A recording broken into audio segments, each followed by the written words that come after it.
Hello everyone, कैसे आप सब। मैं आर के पांडे। आज मैं अपने यूट्यूब चैनल पे आप सभी को एक नाउन का चैप्टर ही है, नाउन से रिलेटेड है, जिसका नाम है नाउन एंड द केस। इस चैप्टर को पढ़ेंगे। अदरवाइज तो इस चैप्टर को हमने केस चार्ट में पढ़ रखा है।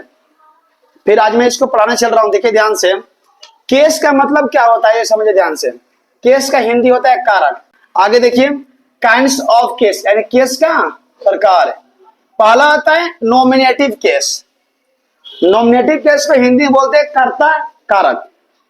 आगे चलिए, ए नाउन और pronoun that function as subject of word is placed in nominative case.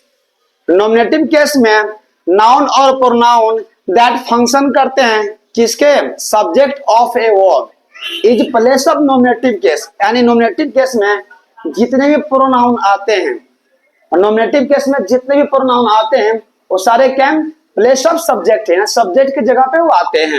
आगे देखिए, एग्जांपल में बताया गया है, Dinkar road many poems in Hindi. जो दिनकर हैं वो पोएट हैं और उन्हें रोट लिखा क्या लिखा, पोएम। और कितना लिखा, मैनी पोएम, एक से अधिक, बहुत सारे उन्होंने क्या करा, पोएम लिखा। आगे देखिए, he has gone to Mumbai. वो कहाँ गए, Mumbai. The Red Fort is a famous building. आगे देखिएगा तो यहाँ पे जो दिनकर था वो सब्जेक्ट है और वो अब क्या हो गया, road many poems in Hindi. आगे देखिए, ही क्या है, सब्जेक्ट।